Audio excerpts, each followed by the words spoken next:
Saúdo a igreja com a graça e a paz de nosso Senhor e Salvador, Jesus Cristo. Amém? Amém. Meus amados, vamos abrir nossa Bíblia hoje na Epístola de Paulo aos Gálatas, capítulo 3, e nós vamos ler do versículo 6 até o versículo 14.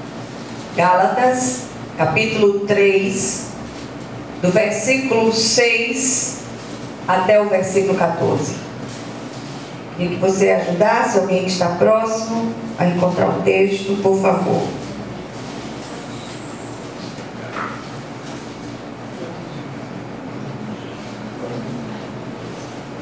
Todos acharam?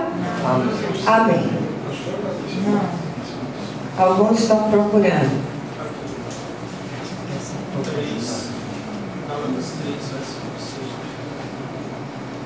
Achou? Amém. Glória a Deus. Mais uma vez eu vou pedir licença à igreja para fazer duas leituras. Uma leitura no texto da Revista e Atualizada, que é a Bíblia que nós acompanhamos aqui na igreja, a versão que nós adotamos. E gostaria de ler também na NVI, que é a nova versão internacional do texto, para que a gente tenha uma visão um pouco mais clara daquilo que o apóstolo deseja falar, o Senhor, através do apóstolo, deseja falar conosco. Na Revista e Atualizada diz o seguinte: é o caso de Abraão, que creu em Deus, e isso lhe foi imputado para a justiça.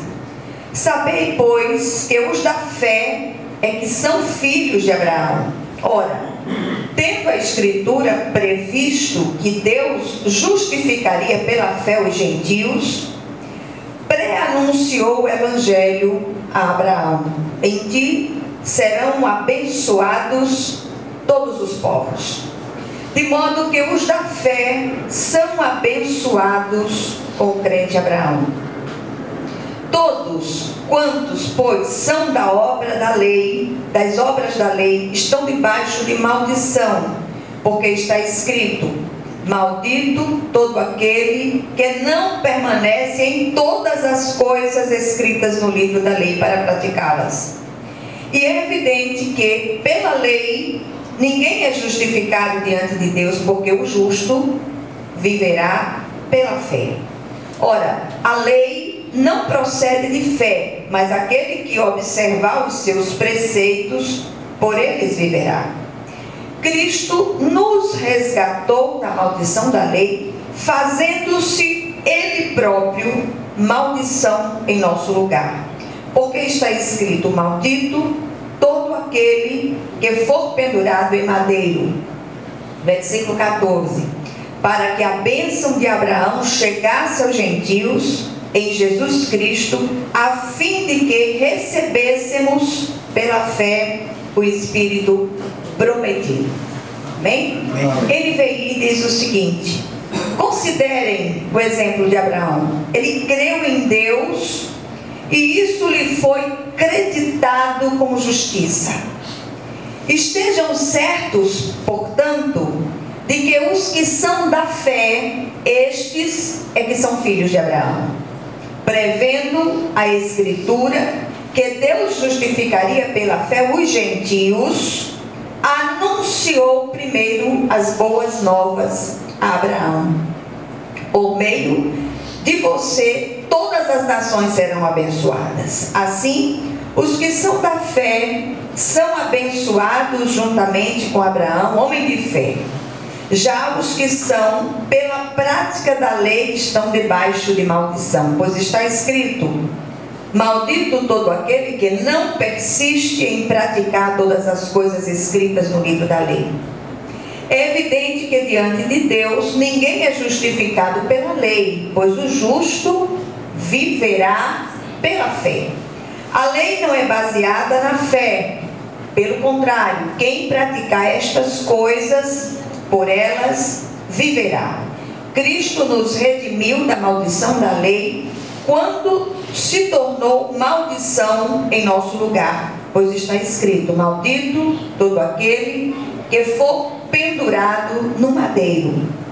Isso para que em Cristo Jesus a bênção de Abraão chegasse também aos gentios, para que recebêssemos a promessa do Espírito mediante a fé. Amém? Amém. Glória a Deus. Vamos orar mais uma vez.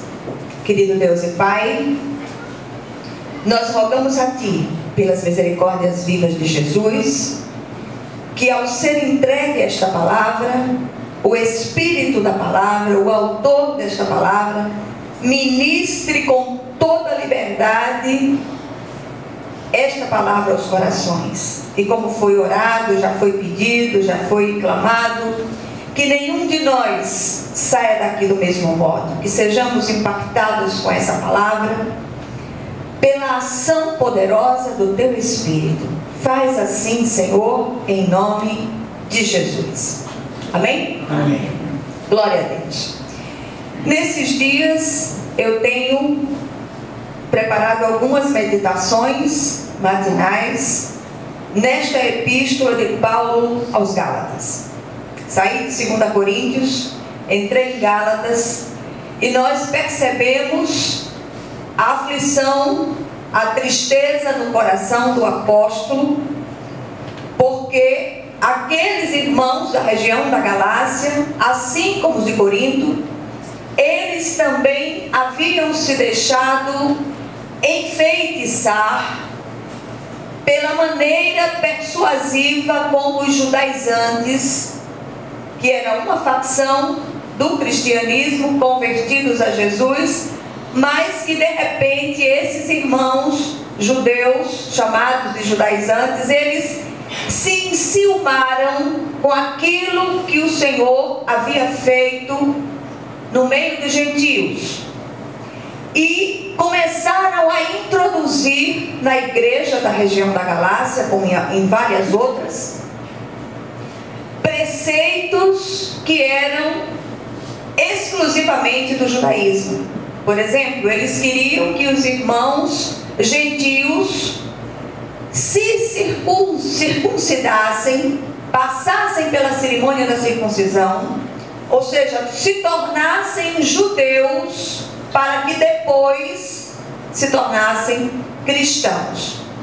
E bastava Paulo passar por uma igreja e trazer um ensino doutrinário firme para que aqueles falsos mestres entrassem em seguida para desfazer tudo aquilo que o apóstolo havia feito. Então a gente percebe nas palavras, no tom. Ora, Paulo parece bravo, tem hora que ele chama os Gálatas, ele começa aqui no capítulo 3, logo no primeiro versículo, ele diz: ó Gálatas insensatos. Ele diz: quem vos fascinou? O que quer dizer quem vos enfeitiçou, né? A vós outros, ante cujos olhos foi Cristo exposto como crucificado. E é impossível a gente não se emocionar, é impossível a gente não sentir o sentimento que se passava no coração de Paulo pela sua seriedade com a obra de Deus, pela forma séria como ele tratava e responsável como ele tratava as coisas concernentes ao reino de Deus, porque ele mesmo tinha experimentado o tamanho da graça de Deus sobre a sua própria vida. Então eu queria hoje reavivar na memória de vocês o ensino de que o Senhor Jesus levou sobre ele todas as nossas maldições. E quando nós transportamos o sentimento paulino para os nossos dias, nós percebemos que a síndrome da Galácia tem alcançado as comunidades dos nossos dias, a igreja dos nossos dias. O texto, ele é dos mais ricos da epístola, pois traz a memória daqueles irmãos e da igreja de todos os tempos a obra absolutamente completa de Cristo na cruz do Calvário. Jesus, ele sofreu os rigores da lei, recebendo a sua penalidade, para que não precisássemos experimentá-la. Isso é graça pura de Deus, é favor imerecido de Deus. Aquele sacrifício de Jesus na cruz do Calvário não foi um sacrifício baseado em obras meritórias humanas, não. Foi um sacrifício meramente pela graça de Deus, debaixo da soberana mão do Senhor. O Senhor decidiu nos alcançar e nos preservar da maldição eterna. Então, meus amados, os irmãos daquelas igrejas, por causa da ação nefasta daqueles falsos mestres, haviam esquecido essa verdade central de Cristo e outra vez se deixavam atemorizar pelas exigências da lei há muito cumpridas em Cristo. Nenhum homem foi capaz de cumprir as exigências da lei, só Jesus.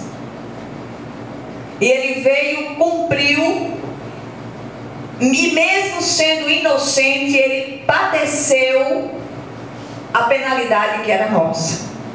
Então, olhar para Cristo, crer no Cristo e receber o Cristo como Senhor e Salvador pessoal é a maior e mais significativa e estratégica experiência que um ser humano pode vivenciar. Essa experiência, ela é pessoal, ela é redentora, ela é resgatadora, ela é perdoadora, ela é salvífica. Não se trata aqui de uma religiosidade. Nós vemos tantas bandeiras religiosas. A minha igreja é melhor que a sua, a minha denominação é melhor que a sua. São tantas as bandeiras religiosas, e o Senhor está nos mostrando aqui que não se trata apenas de experiências religiosas. Jesus, ele vai além.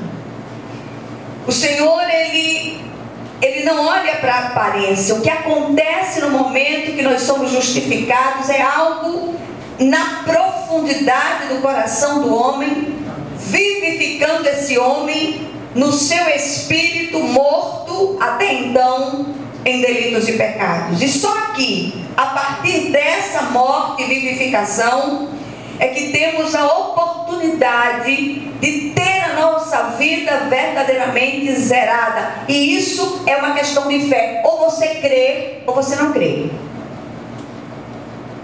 O meu propósito aqui em cima não é trazer uma explicação racional para você, que você possa dizer, olha, isso é uma coisa provada. A palavra de Deus é provada por aqueles que creem. E quando nós cremos, nós vemos a glória de Deus. Mas seguindo esse raciocínio, Jesus, como eu disse antes, ele vai além das expectativas humanas. Não havia meios humanos do homem ser resgatado do seu vil procedimento adquirido em Adão. Jesus então toma o lugar do homem que merecia a morte e se oferece a si mesmo como maldição em nosso lugar. Jesus é o Cordeiro de Deus sem defeito e sem mácula, prefigurado por todos aqueles animais do passado que apontavam para ele. Não há mais maldição sobre os que são de Cristo, pois ele se fez maldito por nós. Aleluia! Isso é motivo de um brado de aleluia, de um ufa, de alívio para nós. E cada vez que nós fazemos, preste atenção a isso aqui, todas as orações, quebrando as maldições dos que são de Cristo, estamos anulando a graça e desdenhando do sacrifício vicário de Jesus na cruz do Calvário.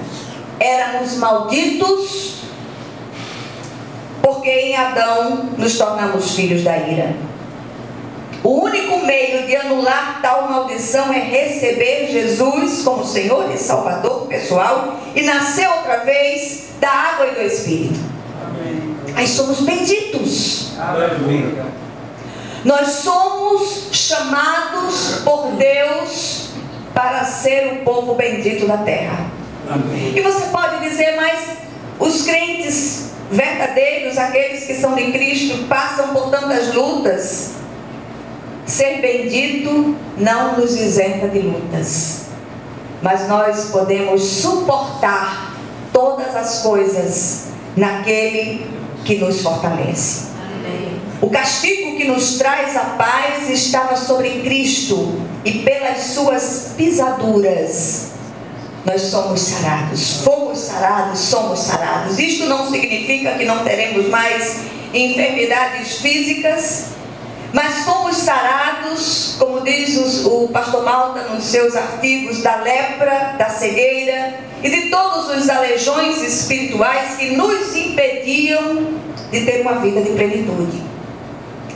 E ainda recebemos um carimbo do céu: consumado, está consumado. Ou seja, a obra está absolutamente completa, não há nada a acrescentar. Contudo, nós precisamos crer. E Jesus disse: se creres, verás a glória de Deus. O próprio Senhor pregou as boas novas para Abraão. Isso é uma das coisas mais impactantes do texto. Aqueles ciúmes provocados nos judeus por conta do evangelho ter alcançado, as boas novas terem alcançado os gentios. E o apóstolo traz essa revelação que as boas novas foram pregadas, pré-anunciadas por Deus a Abraão. Quem pregou o evangelho para Abraão foi Deus. O Senhor foi lá, tirou Abraão da idolatria, da feitiçaria, da caldeia, transformando no pai da fé. Isso é Deus. Amém. E todos os que creem no Cristo são abençoados como o crente Abraão. Já não somos malditos, mas benditos de Abba. Amém. Benditos de papai. Aleluia. Essa é a nossa verdadeira condição hoje como filhos de Deus. Somos do Senhor. Que o Senhor Ele nos faça enxergar isto em nome de Jesus. Essa é a minha oração à medida que essa palavra vai sendo entregue. E eu queria que você deixasse aí a sua Bíblia aberta. Nós vamos precisar voltar ao texto. E eu queria chamar a atenção para alguns pontos do texto que não podemos perder de vista. E são pontos, são princípios que nos garantem uma vida debaixo da bênção do Senhor. Primeiro princípio, o primeiro ponto: o próprio Senhor toma a iniciativa e prenuncia o Evangelho a Abraão. Olha só, versículos 6 a 8, você vai entender. Em Gênesis, capítulo 12, versículos de 1 a 3, diz assim: então o Senhor disse a Abraão: saia da sua terra, do meio dos seus parentes e da casa de seu pai, e vá para a terra que eu lhe mostrarei. Farei de você um grande povo e o abençoarei. Tornarei famoso o seu nome e você será uma bênção. Abençoarei os que o abençoarem e amaldiçoarei os que o abençoarem. E por meio de você todos os povos da terra serão abençoados. Então a primeira coisa que nós aprendemos aqui é que a aliança da fé, a aliança abrâmica, ela veio 430 anos antes da lei. E ali o Senhor estabeleceu o pacto da fé. Amém? Amém. A segunda coisa, o segundo ponto, o princípio, é que o pacto da fé diz que o justo viverá pela fé. E esse texto vem do profeta Abacuque, que é citado pelo apóstolo Paulo em vários textos de suas epístolas, sobretudo na carta aos Romanos. Foi uma das coisas que despertou o coração de Martim Lutero, essa questão da fé, não a fé pela fé, mas a fé no Cristo. E a primeira coisa que nós olhamos aqui, nesse segundo ponto, é que esse pacto, ele estabelece que o justo viverá pela fé, não pelas obras da lei, não porque as pessoas são boazinhas, não porque elas fazem cumprir tudo muito bonitinho, muito arrumadinho. Nós somos pecadores, não porque pecamos, nós pecamos porque temos uma natureza pecaminosa. Isso faz toda a diferença. Mas o justo viverá pela fé. Amém. Não a fé pela fé, eu quero deixar isso muito bem claro no seu coração, mas a fé no Cristo. Todo aquele que olhar para o Cristo, que crer no Cristo, que receber o Cristo, será salvo. A lei, por não salvar, avulta a ofensa, a transgressão, encerrando a todos na maldição. Deuteronômio, capítulo 27, versículo 6 diz: maldito quem não puser em prática as palavras desta lei. E todo o povo dirá amém. Quem poderia pôr em prática as palavras exigentes da lei? O único que a cumpriu cabalmente foi o Cristo. Mais uma vez, alcançados pela fé, somos capacitados à obediência. Nós só somos capacitados para a obediência por meio da fé no Cristo e pela habitação do Espírito Santo em nós. Sem o Espírito, ninguém pode cumprir nenhuma exigência de Deus. Amém? Amém. Terceiro lugar, Cristo mesmo, sendo inocente, a si mesmo se deu para sofrer a penalidade da lei em nosso lugar. Versículos de 12 a 14. Jesus se fez maldição em nosso lugar para que nos tornássemos benditos. Você pode morrer de fazer tanta oração quebrando maldição, se você não tiver Jesus, se você não crer no Cristo, nenhuma maldição será quebrada. E essa maldição não será quebrada pela oração de um ministro ou ministra de Deus. Essa oração será quebrada pelo sumo sacerdote perfeito chamado Cristo. Amém. E nós precisamos crer nisto, porque senão nós passaremos uma vida de salvos, mas miseravelmente infelizes e assombrados com as maldições que estão sobre nós. Não há maldição sobre nós. Aleluia. Porque as nossas maldições foram fincadas na cruz do Calvário. Amém. O Senhor ali apagou o escrito da dívida que era contra nós. E eu repito aquilo que disse semana passada: Paulo não está brincando com a igreja. Paulo está trazendo uma palavra dura aos irmãos. Ele está dizendo aos irmãos da Galácia, aos irmãos de todos os tempos: deixem de ser insensatos. Não percam Jesus de vista. Olhem para o Cristo. Aleluia. Se reconheçam abençoados. Porque na hora que você, enquanto servo de Deus, enquanto um crente, você não se sente abençoado, tem alguma coisa errada com a sua conversão. Não importa aquilo que aconteceu no passado, não importa aquilo que aconteceu na nossa família, você é projeto de Deus.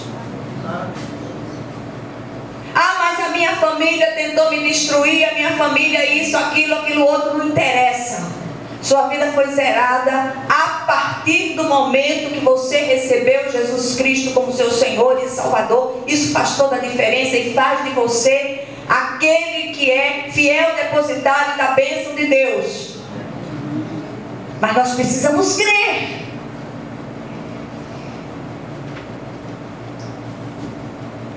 Somos descendentes de Abraão, não na carne, mas espiritualmente pela fé que professamos no Cristo.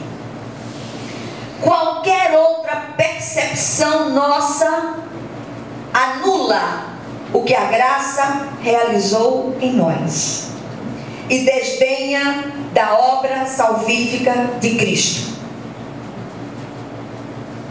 E o Senhor está fazendo uma obra tão linda na igreja sobre a terra. O Senhor está fazendo uma obra tão extravagantemente graciosa, que Ele tem alcançado pessoas, trazido essa percepção da graça de Deus sobre muitos que até então estavam sinceramente equivocados.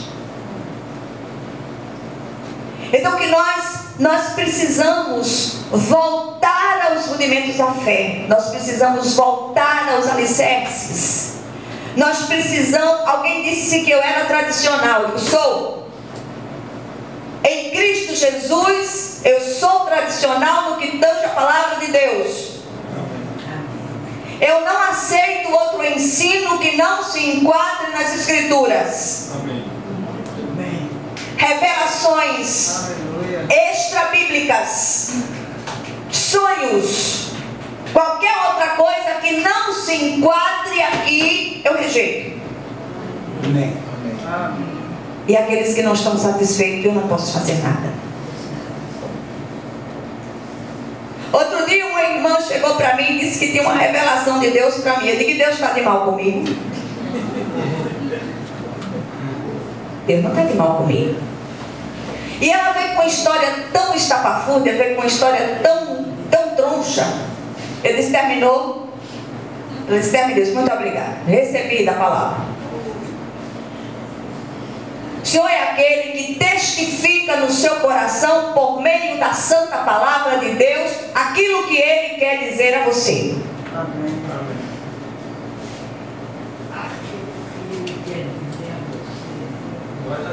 Ezequiel, profeta, capítulo 11, versículos 19 a 20, ele diz o seguinte: darei a eles um coração não dividido, e porei um novo espírito dentro deles.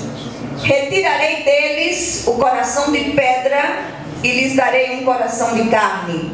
Então agirão segundo os meus decretos e serão cuidadosos em obedecer às minhas leis. Eles serão o meu povo e eu serei o seu Deus. A obra de Cristo está absolutamente consumada. Deixa eu ler outros textos para você. De repente você não está acreditando muito no que eu estou dizendo. Escuta o que o Senhor fala através do profeta Isaías. O livro do profeta Isaías é chamado de Pequena Bíblia porque ele tem 66 livros, aliás, capítulos, perdão. E no capítulo 61, o Senhor trata das boas novas da salvação. E é muito interessante o texto, eu queria que você lesse todo o texto, mas no versículo 9, o Senhor diz assim: a sua posteridade, falando do renovo de Deus, de Jesus, será conhecida entre as nações, os seus descendentes no meio dos povos. Todos quantos os virem, os reconhecerão como família bendita do Senhor.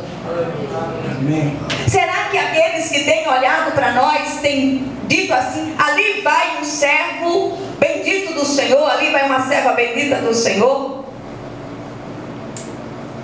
O que é que a gente tem ouvido? Nós temos ouvido palavras depressivas depreciativas com relação aos crentes. Briga-se mais do que tudo. É tanto desentendimento por besteira, por bobagem, por coisas de só menos importância. E eu gosto muito de citar aqui um pensamento que por um tempo foi atribuído a Agostinho de Hipona, depois a um amigo pessoal, alguns autores atribuíram a um amigo pessoal de Lutero, mas eu descobri recentemente que era uma terceira pessoa autora do pensamento, Peter Medellin, não sei se é essa a pronúncia, mas enfim, que diz o seguinte: naquilo que é essencial, unidade; naquilo que não é essencial, liberdade; em todas as coisas, caridade. Então que nós possamos, naquilo que é essencial, é a vida mestra do ensino de Cristo: o justo viverá pela fé. Amém. Não há salvação em outro, senão por meio de Jesus Cristo, o Filho do Deus vivo, Jesus Cristo homem, que veio, morreu a nossa morte, se fez maldito por nós, para que nós nos tornássemos benditos de Deus. O Senhor é aquele que foi nos tirar do inferno onde nós estávamos. Ah, mas o Senhor, como é que o Senhor, Ele pega, manda uns para o inferno e outros para o céu? O Senhor não escolhe ninguém para ir para o inferno. Em Adão, todos estão encerrados no inferno. O Senhor tira alguns de lá, por graça de Deus, soberania de Deus. E quem somos nós para discutirmos com o nosso Deus? Ele não tem poder sobre a sua criação. Nós saímos da condição de meras criaturas e hoje nós somos benditos do Senhor, participantes da família de Deus. Esta é a nossa posição espiritual hoje. Se é que nós recebemos verdadeiramente a Jesus Cristo como Senhor e Salvador. Isso não tem explicação. Ou você crê, ou você não crê. Não somos mais malditos, mas benditos do Senhor. Creiamos nisto e não deixemos enredar por quaisquer outro ensino que rompe a centralidade da obra de Cristo na cruz do Calvário. O outro texto que eu quero ler para vocês está em Jeremias, capítulo 17, versículo 7. É outro livro fantástico, extraordinário, que vale a pena se ler com cuidado, de forma responsiva. Diz o seguinte, capítulo 17, versículo 7: bendito o homem que confia no Senhor e cuja esperança é o Senhor. Amém. Amém. Nós ouvimos aquilo que foi lido aqui, foi dito aqui pelo diácono Tião.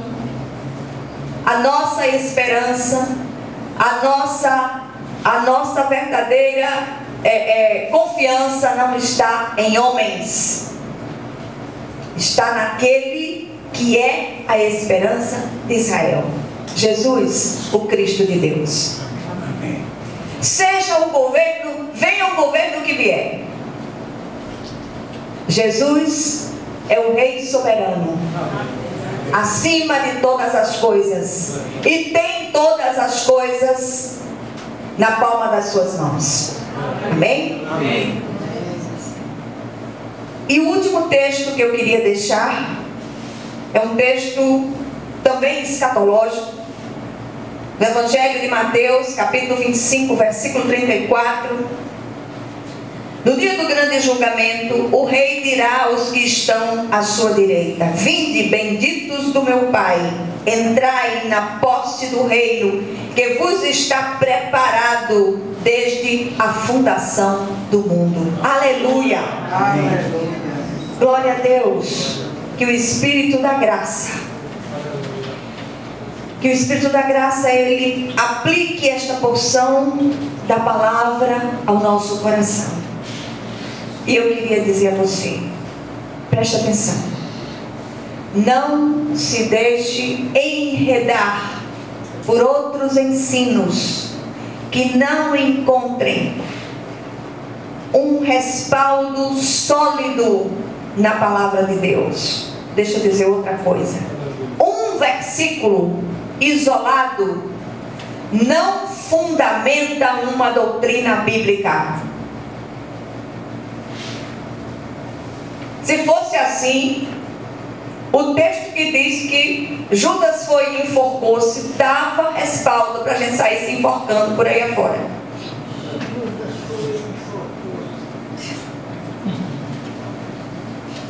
E são tantas doidices, são tantas loucuras que são tiradas de textos isolados da palavra.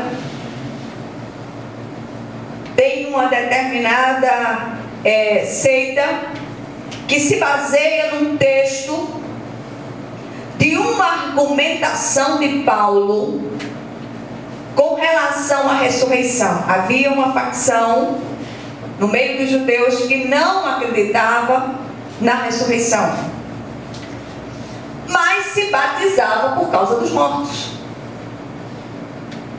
Então Paulo, na sua defesa da sã doutrina, ele diz: se não creem em ressurreição, por que então se batizam por causa dos mortos? E essa seita, ela sai batizando até a 10ª geração da pessoa, tudo batizado.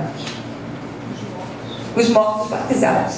Então, por conta de uma má interpretação, de uma visão errada das Escrituras, recorta-se determinados textos e ali se monta uma doutrina. Por que o povo se deixa enganar? Porque não conhece a palavra. E a gente tem insistido muito nesse lugar para que as pessoas estudem a palavra. Estudem a palavra. Nós temos 2 estudos bíblicos. Um, na terça-feira à noite, eu me reúno com as mulheres da igreja, às 7h30 da noite. E as demais pessoas podem vir no sábado à noite, aqui no terraço da Casa Pastoral, com o diácono Tom, o diácono Tião e Manuel. E tem sido bênção esses estudos. O convite está feito, eu não posso laçar e trazer.